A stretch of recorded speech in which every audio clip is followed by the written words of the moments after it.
आगे graphical method with help of various graph we can find order. अगर हमें कोई भी ग्राफ दिया होगा, क्योंकि हमने सारे ऑर्डर ऑफ रिएक्शन की ग्राफ पढ़ रखे हैं, तो हमें कोई भी ग्राफ दिया होगा तो हम ग्राफ से पता कर सकते हैं कि ये कौन से ऑर्डर की बात कर रहे हैं। आगे isolated Ostwald isolation method. Ostwald isolation method में क्या होता है कि जो तीन स्टोइकियोमेट्री दिए रहते हैं, तीन स्टोइकियोमेट्री में से हम क्या करते हैं कि मतलब तीन, अगर हमारे पास कोई कंपाउंड है, हमें ए का चाहिए, सबसे पहले ए बी सी का सेपरेट निकालो, सेपरेट ए बी सी का ऑर्डर निकालेंगे, तो उसके बाद हम इन तीनों के ऑर्डर का सम ले लेंगे और वही क्या होगा, ऑर्डर ऑफ रिएक्शन होगा। अब ए का ऑर्डर चाहिए तो हमें बी और सी का जो कंसंट्रेशन है वो एक्सेस अमाउंट में लेना पड़ेगा। बी का चाहिए तो इन दोनों को एक्सेस ले लो, सी का चाहिए तो इन दोनों को एक्सेस ले लो। इस तरीके से दो को एक्सेस लेके एक का निकाल सकते हैं, और तीनों का निकल जाएगा तो उन तीनों का summation he order of reaction होगा। एनर्जी प्रोफाइल डायग्राम की बात करें तो एंडोथर्मिक और एक्सोथर्मिक के लिए डिफरेंट एनर्जी प्रोफाइल डायग्राम होते हैं। एंडोथर्मिक के लिए क्या होता है जो रिएक्टेंट होता है उसकी एनर्जी कम होती है, और प्रोडक्ट की एनर्जी क्या होती है, ज़्यादा होती है। ये काइनेटिकली स्टेबल होते हैं, क्यों? क्योंकि यहाँ पे जो एक्टिवेशन एनर्जी है वो क्या रहती है, कम रहती है। अब इसके बाद इसमें क्या होगा, जो रिएक्टेंट है प्रोडक्ट में चेंज होगा। अब इसकी एनर्जी कम है, इसकी ज़्यादा है, तो ये जो डेल्टा एच है वो हमेशा क्या रहेगा, पॉजिटिव रहेगा। तो अब आगे थ्रेशोल्ड एनर्जी की बात करें तो थ्रेशोल्ड एनर्जी होती है कि किसी रिएक्टेंट को प्रोडक्ट में चेंज होने के लिए टोटल कितनी एनर्जी चाहिए। टोटल एनर्जी मतलब उसकी एनर्जी नीचे से यहाँ तक हम पूरी एनर्जी कैलकुलेट करेंगे तो ये थ्रेशोल्ड एनर्जी है। तो इसके बाद एच आर है कि किसी रिएक्टेंट के पास ऑलरेडी कितनी एनर्जी है, और ई एफ है activation energy for forward reaction. ये है कि किसी रिएक्टेंट को प्रोडक्ट में चेंज होने के लिए और कितनी एनर्जी चाहिए, उसके पास जितनी है उसके बाद कितनी चाहिए। अब थ्रेशोल्ड टोटल है तो थ्रेशोल्ड निकालने के लिए हम क्या करेंगे, H R plus E F करेंगे, इन दोनों का समीशन ही क्या होगा, थ्रेशोल्ड एनर्जी होगी। इधर के केसेस में हम H P plus H E B भी कर सकते हैं, ये भी क्या होगी, थ्रेशोल्ड एनर्जी, क्योंकि यहाँ से यहाँ तक क्या रहती है, थ्रेशोल्ड एनर्जी रहती है। उसके बाद डेल्टा एच निकालना हो तो डेल्टा एच हमेशा H P minus H R होता है, प्रोडक्ट की एंथैल्पी माइनस रिएक्टेंट की एंथैल्पी। प्रोडक्ट की एंथैल्पी में से रिएक्टेंट की एंथैल्पी माइनस करेंगे तो हमारा डेल्टा एच यानी कि एंथैल्पी ऑफ रिएक्शन निकल जाता है। अब एंडोथर्मिक के लिए ये पॉजिटिव होता है, क्योंकि ये बड़ी वैल्यू है, ये छोटी वैल्यू, बड़ी वैल्यू में से छोटी माइनस करेंगे तो क्या आएगा, पॉजिटिव ही आएगा।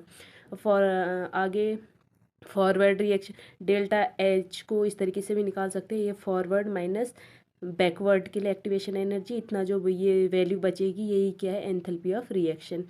Forward enthalpy activation energy for forward reaction निकालनी हो तो यहाँ पर क्या करेंगे, एच ई बी को इधर ले आएंगे और ये प्लस में आ जाएगा, और बैकवर्ड के लिए निकालनी हो तो फिर इस केसेस में क्या करना पड़ेगा, डेल्टा एच को इधर, ई बी इधर, तो क्या आ जाएगा, E B equal E F minus delta H.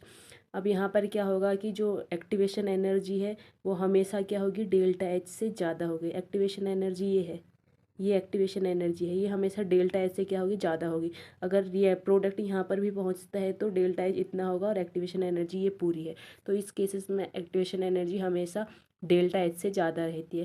लेकिन एक्सोथर्मिक रिएक्शन की बात करें तो एक्सोथर्मिक रिएक्शन में सब सारे जो टर्म है वो टर्म मैंने बता दिया है, जैसे इसके लिए टर्म यूज़ होते हैं वही टर्म यहाँ पे है।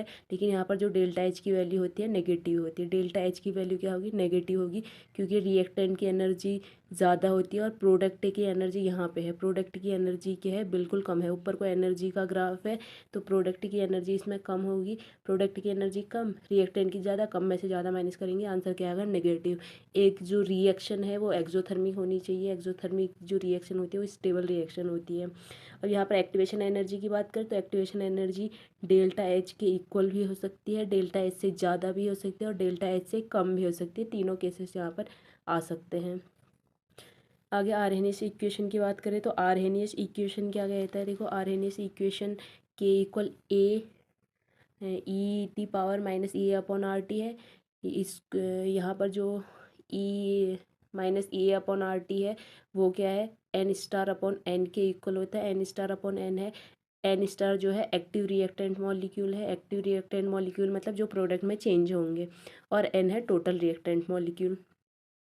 और ये जो होता है हमेशा यूनिटलेस होता है, क्योंकि इसकी यूनिट जो होगी ऊपर की, इसकी भी यूनिट वही होगी, दोनों यूनिट एक दूसरे से कैंसिल हो जाएंगी, तो ओवरऑल ये जो होगा यूनिटलेस होगा। फ्रैक्शन ऑफ एक्टिव मॉलिक्यूल, इसको फ्रैक्शन ऑफ एक्टिव मॉलिक्यूल कहते हैं। देखो एक्टिव मॉलिक्यूल का ये फ्रैक्शन लेते हैं, टोटल मॉलिक्यूल में से एक्टिव मॉलिक्यूल को ही हम यहाँ पर लेते हैं।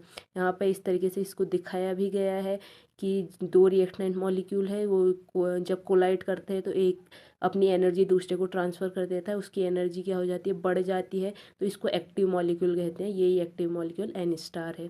फिर दूसरा जो है टोटल में आएगा लेकिन एक्टिव नहीं रहेगा। अब आर्हेनियस इक्वेशन से हमें पता चलता है कि अगर हम टेम्परेचर इंक्रीज़ करेंगे तो जो नीचे वाली वैल्यू है बढ़ेगी, नीचे वाली वैल्यू बढ़ेगी तो ओवरऑल वैल्यू घटेगी, ओवरऑल वैल्यू कम होगी तो माइनस में ज़्यादा होगी, माइनस में ज़्यादा होगी तो ये पूरी वैल्यू ज़्यादा होगी। इसका मतलब के इसके डायरेक्टली प्रोपोर्शनल है, तो के भी बढ़ेगा, के बढ़ेगा, रेट कांस्टेंट बढ़ेगा तो रेट ऑफ रिएक्शन बढ़ेगी, तो overall rate of reaction increase करेगी। रेट ऑफ रिएक्शन और टी में एक्सपोनेंशियल ग्राफ कुछ इस तरीके से होता है। एक्सपोनेंशियल ग्राफ यहाँ पर एक्सप्लेन किया गया है। आगे आर्हेनियस इक्वेशन की एप्लीकेशन की बात करें तो सबसे पहले इसमें टेम्परेचर का इफ़ेक्ट ही है। टेम्परेचर का इफ़ेक्ट पहले भी बता दिया है मैंने, लेकिन इसमें अगर हम टेम्परेचर ज़ीरो या टेम्परेचर इनफाइनाइट रखते हैं तो क्या होगा। टेम्परेचर बढ़ाने के साथ रेट ऑफ रिएक्शन बढ़ती है, ये तो हमें पता है। तो टेम्परेचर अगर ज़ीरो होगा तो रेट ऑफ रिएक्शन भी क्या होगी, ज़ीरो होगी। टेम्परेचर इनफाइनाइट होगा तो रेट ऑफ रिएक्शन ए के इक्वल होती है। ये चीज़ें हम आर्हेनियस इक्वेशन में टी की वैल्यू ज़ीरो या इनफाइनाइट रख के निकाल सकते हैं। आगे एक्टिवेशन एनर्जी की कैलकुलेशन अगर करनी है तो एक्टिवेशन एनर्जी की कैलकुलेशन के लिए log K2/K1 equal activation energy upon 2.303 R T2 minus T1/T1 T2 वाला फार्मूला यूज कर सकते हैं। ये फार्मूला बहुत इंपॉर्टेंट होता है, यहाँ से एक्टिवेशन एनर्जी निकल जाएगी अगर दो रेट कांस्टेंट दे रखे हैं तो। आगे यहाँ से ये अगर ग्राफ के थ्रू अगर हम इसको देखें तो ग्राफ में जो एक्टिवेशन एनर्जी है ये पूरा टर्म किस में आएगा, स्लोप में आएगा, और इस तरीके से यहाँ स्लोप के टर्म से एक्टिवेशन एनर्जी निकाली जा सकती है। और अगर इसको हम टी हाफ के टर्म में लेंगे तो हमें पता है कि K2/K1 जो के रेट कांस्टेंट होता है वो टी हाफ के इन्वर्स रिलेशन होता है इन दोनों का। तो K2 है तो टी हाफ क्या होगा, 1 होगा। तो यहाँ पर लॉग K2/K1 इक्वल क्या लिख सकते हैं, लॉग T1/T2। तो log K2/K1 equal log T1/T2 किसके इक्वल होगा, EA/2.303 R T2 minus T1/T1 T2, या इसको इस तरीके से भी लिख सकते हैं हम।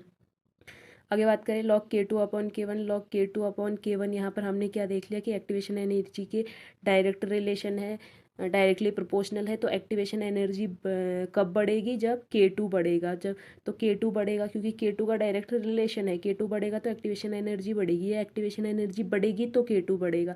तो यहाँ पर क्या होगा कि टेम्परेचर बढ़ने के साथ क्या हो रहा है, एक्टिवेशन एनर्जी बढ़ेगी, और टेम्परेचर बढ़ने के साथ एक्टिवेशन एनर्जी बढ़ेगी तो K2 बढ़ेगा, या टेम्परेचर बढ़ने के साथ K2 बढ़ेगा तो एक्टिवेशन एनर्जी बढ़ेगी।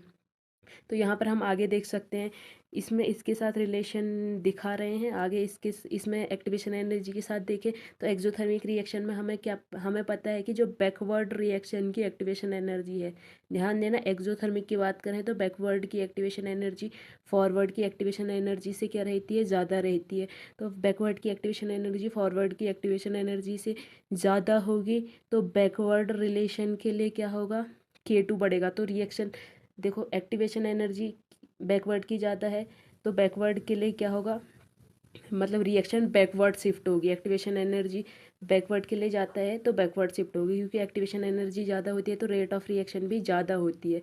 बैकवर्ड की ज़्यादा होगी तो रिएक्शन बैकवर्ड शिफ्ट होगी एक्सोथर्मिक रिएक्शन के लिए।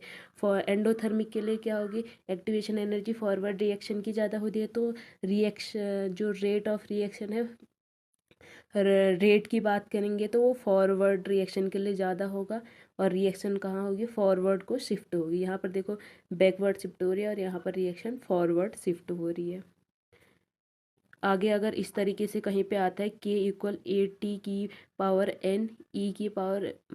E/RT इस तरीके से है, और हमें E0/RT है और हमें EA निकालना है, तो यहाँ पर रिलेशन होता है EA इक्वल होता है E naught plus N R T. यहाँ पर ध्यान देना, ई ए पूछता है, इस तरीके से कोई भी इक्वेशन देगा और आपसे ई ए पूछेगा, तो यहाँ पर ई ए की वैल्यू क्या होगी, यहाँ पर E naught plus N R T, E naught plus N R T. तो E naught plus N R T से इस इक्वेशन में ई ए की वैल्यू निकल जाएगी। Relation between rate constant, Arrhenius constant और एक्टिवेशन एनर्जी के आई, ए आई एंड ई आई। इनके इसमें रिलेशन की बात करें तो के आई और ए आई का रिलेशन सेम होता है। जैसे के आई होगा ए आई, उसी तरह क्या होगा ए आई होगा। जैसे के आई आपका K1 K3 K2 है, तो इसके लिए ए आई क्या होगा, A1 A3 A2 सेम है। K1 है तो A1, K3 है तो A3 अपॉन K2 है तो A2। मतलब जैसा रिलेशन के का होगा वैसा ही रिलेशन ए का होगा। लेकिन एक्टिवेशन एनर्जी के टर्म में डिफरेंट रिलेशन होता है। एक्टिवेशन एनर्जी और के आई का रिलेशन देखें तो अगर के आई मल्टीप्लाई हुए हैं तो एक्टिवेशन एनर्जी का समेशन होगा। के आई डिवाइड हुए हैं तो एक्टिवेशन एनर्जी सब्सट्रैक्ट होगी। और के आई अगर पावर में है तो एक्टिवेशन एनर्जी राइट फर्स्ट आगे लिखी जाएगी। जैसे K2 है तो उसको K1 2 है तो उसको 2E1 लिखेंगे। अब आगे है कॉम्प्लेक्स रिएक्शन। कॉम्प्लेक्स रिएक्शन जो होती है उसमें हमारी दो तरीके की रिएक्शन है, पैरेलल रिएक्शन और रिवर्सिबल रिएक्शन। मतलब और भी रिएक्शन होंगे आगे, वो हम देखेंगे। तो आगे है पैरेलल और कॉम्पिटिंग रिएक्शन की बात करें तो यहाँ पर ये रिएक्शन कैसे होती है, ए से ही बी भी बनेगा और ए से ही क्या होगा, सी भी बनेगा, सेम टाइम में बनते हैं। बी के लिए रेट कांस्टेंट K1 मान लिया और सी के लिए क्या मान लिया है, K2 मान लिया है। तो यहाँ पर ओवरऑल रेट कांस्टेंट क्या होगा, K1 प्लस K2। बी का परसेंटेज कितना होगा, बी K1 है, K1 से बन रहा है तो K1 upon K1 plus K2 into 100। इससे बी का परसेंटेज निकल सकता है। परसेंटेज हम कैसे निकालते हैं, इसका इसका रेट इसका रेट कांस्टेंट लेंगे बाई दोनों का रेट कांस्टेंट इंटू 100। अब कंसंट्रेशन ऑफ बी और कंसंट्रेशन ऑफ सी का रेशियो निकालना होगा तो K1 अपॉन K2 से निकल जाएगा। आगे reversible reaction. Reversible reaction at time T, यहाँ पर कुछ कंडीशन दी है। देखो ए से बी बन रहा है, टाइम 0 होगा तो ए और बी है, टाइम टी होगा तो ए माइनस एक्स हो जाएगा और बी प्लस एक्स। एक्स की वैल्यू इधर से इधर शिफ्ट हो रही है टी टाइम पर। इक्विलिब्रियम पर क्या होगा, इक्विलिब्रियम रिवर्सिबल रिएक्शन में इक्विलिब्रियम आता है तो इक्विलिब्रियम पर क्या होगा कि एक्स ई जो अमाउंट है इधर से इधर शिफ्ट हो जाएगा, तो इधर माइनस होगा इधर प्लस होगा।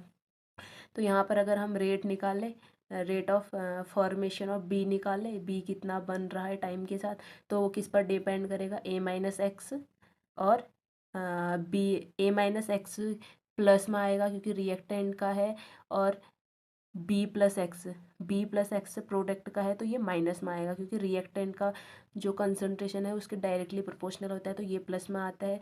और ये किस में आएगा, माइनस में, क्योंकि टाइम के साथ ये इससे ये बन रहा है तो ये प्लस में आएगा। और इसके लिए रेट कांस्टेंट K1 है और इसके लिए K2 है, तो इस ये बन रहा है इससे तो ये प्लस में आएगा। और ये क्या होगा, टाइम के साथ इधर से इधर डिक्रीज हो रहा है, मतलब बी इसमें चेंज हो रहा है। अगर नीचे की वैल्यू देखें तो बी ए में चेंज हो रहा है तो ये माइनस में आएगा। क्यों, क्योंकि यहाँ पर बी ए में चेंज हो रहा है, यानी कि बी कम हो रहा है, बढ़ नहीं रहा है, कम हो रहा है। तो इसके फॉर्मेशन की रेट देख रहे हैं, फॉर्मेशन की रेट में K-1 बी जो है माइनस में आएगा क्योंकि यहाँ पर ये डिक्रीज हो रहा है, इधर की तरफ को शिफ्ट हो रहा है। अब इक्विलिब्रियम पे देखें, इक्विलिब्रियम पर हमें पता है कि जो कंसंट्रेशन ऑफ बी होता है वो 0 हो जाता है। इक्विलिब्रियम पे जितना इससे ये बनेगा उतना ही ये इसमें चेंज हो जाता है, तो ओवरऑल बी कितना बनेगा, 0 बनेगा। तो ये इसकी जो पूरी वैल्यू है, अगर इक्विलिब्रियम पर देखें तो इक्विलिब्रियम पर एक्स की जगह एक्स ई लिख लेंगे और इसकी जो फॉर्मेशन की रेट है वो क्या हो जाएगी, 0 हो जाएगी। यहाँ से K1 की वैल्यू निकाल लेंगे, तो यहाँ से K1 की वैल्यू कैसे निकलेगी, ये पूरा टर्म इधर ही रहेगा, ये पूरा टर्म इस साइड जाएगा, पॉजिटिव हो जाएगा, और बी एक्स ई नीचे डाल दिया तो इसके अपॉन में क्या हो जाएगा, बी प्लस एक्स ई। आगे इंटीग्रेटेड रेडिकेशन की बात करें तो इसकी मेन फार्मूले लिखे हैं, तो K1 बी प्लस एक्स ई, ये सारे टर्म यहाँ से हैं लिए हैं, तो इस तरीके से फार्मूला आ जाएगा B plus X E upon T A plus B L N X E upon X E minus 1। इस तरीके से ये दोनों फार्मूले भी आ जाएंगे। ये इंटीग्रेटेड फार्मूले हैं और इनमें जो टर्म यूज हुए हैं वो कौन से टर्म है ऊपर साफ साफ दिखाया गया है। आगे सेकंड केस की बात करें तो सेकंड केस क्या होगा, पहले केस में दोनों की कंसंट्रेशन कुछ ना कुछ थी, सेकंड केस में ए की कंसंट्रेशन है लेकिन बी की कंसंट्रेशन क्या है, ज़ीरो है।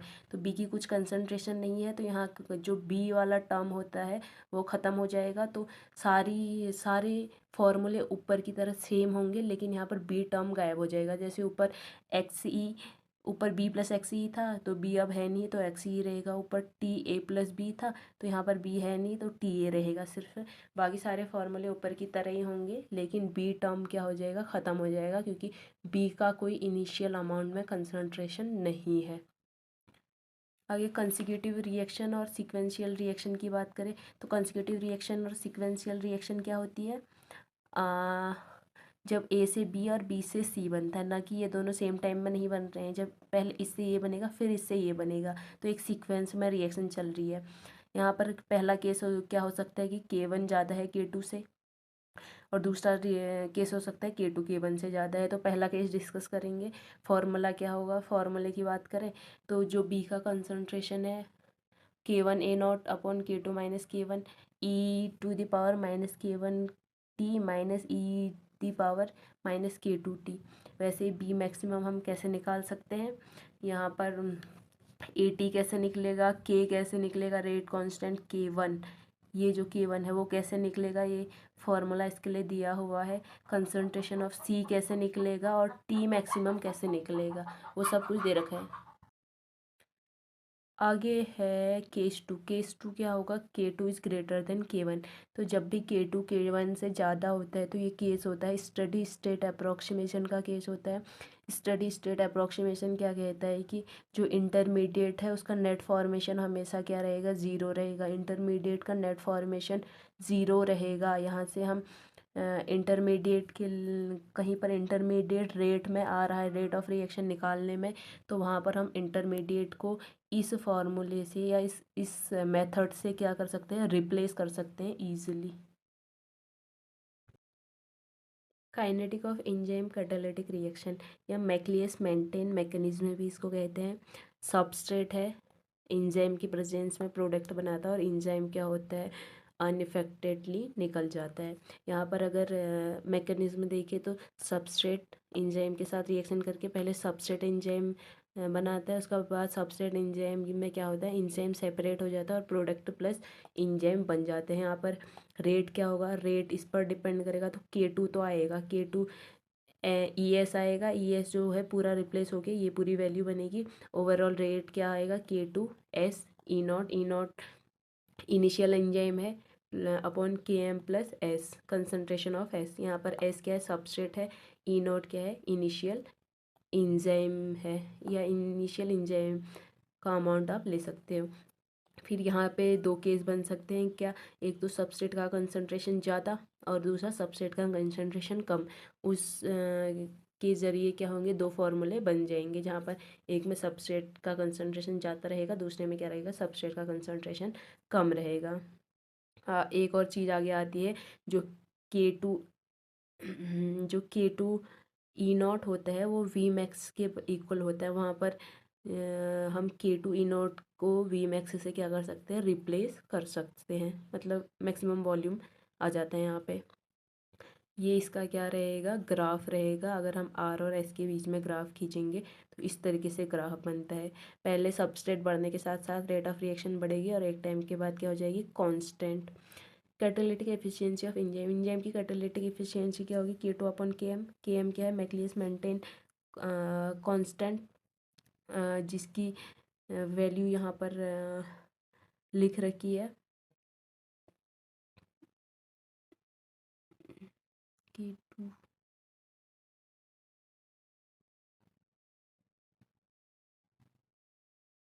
Km, यहाँ पर देख सकते हैं आप Km मैक्लियस मेंटेन कांस्टेंट। तो कैटालिटिक एफिशिएंसी क्या होती है, K2 अपॉन Km।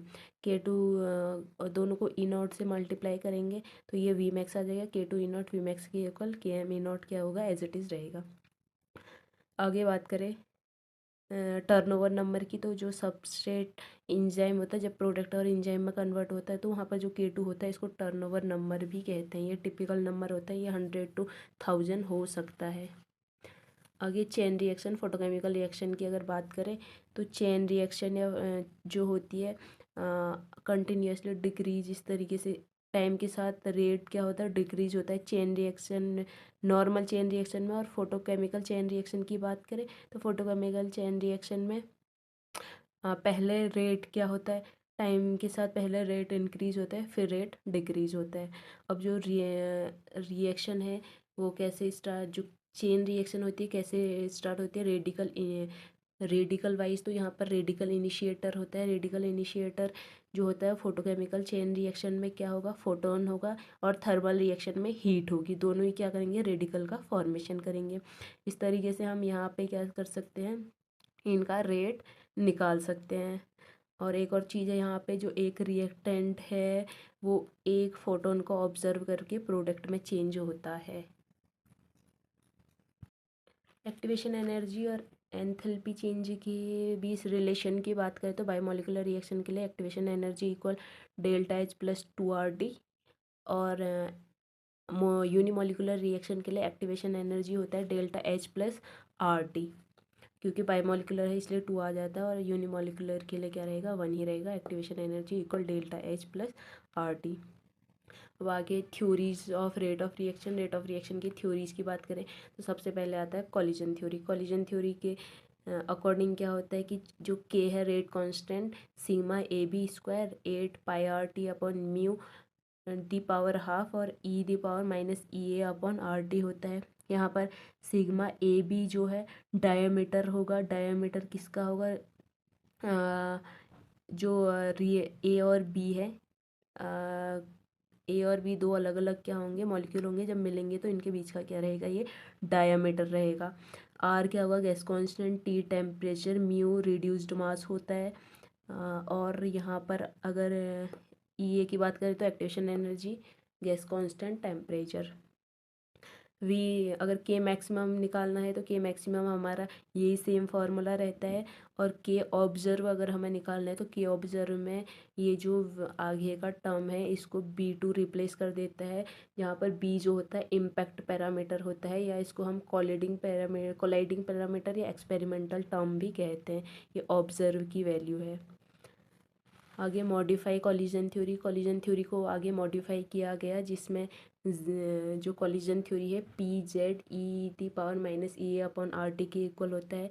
जहाँ पर P जो है प्रोबेबिलिटी फैक्टर या ओरिएंटेशन फैक्टर या स्टेरिक फैक्टर है, और Z की वैल्यू जो होती है वही है जो पहले हमने कॉलिजन थ्योरी में पढ़ी थी, sigma A B square 8 π RT upon mu the power half.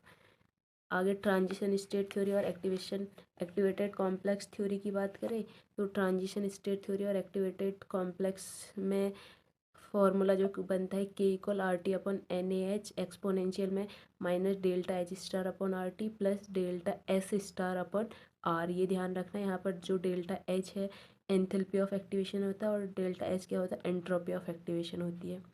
और रिलैक्सेशन टाइम की बात करें, टाउ जो होता है 1/KF प्लस KB। KF क्या होगा, rate constant of forward reaction और rate constant of backward reaction. आगे kinetic salt effect of ionic strength या rate of reaction. Ionic strength I half summation of CI/ZI²। CI concentration of reactant, ZI charge on आयथायन। इसका square लेके इसको लेके summation करना है, देन हाफ से क्या करना है, मल्टीप्लाई करना है। उसके बाद अगर कोई रिएक्शन इस तरीके से है उसके लिए log K/K0 निकालना है। तो K/K0 क्या रहेगा, 2a ZA ZB √I। क्या है, आयनिक स्ट्रेंथ है। ZA और ZB क्या है, A और B के चार्ज हैं। और K और K0 क्या हो गया यहाँ पर, रेट कांस्टेंट। जहाँ पर K0 होता है, K कोई भी K रेट कांस्टेंट होगा और K0 जो होगा K डैश और K स्टार का मल्टीप्लाई होगा। और A जो यहाँ पे होता है D/हकल लिमिटिंग कांस्टेंट होता है, जिसकी वैल्यू 0.509 होती है।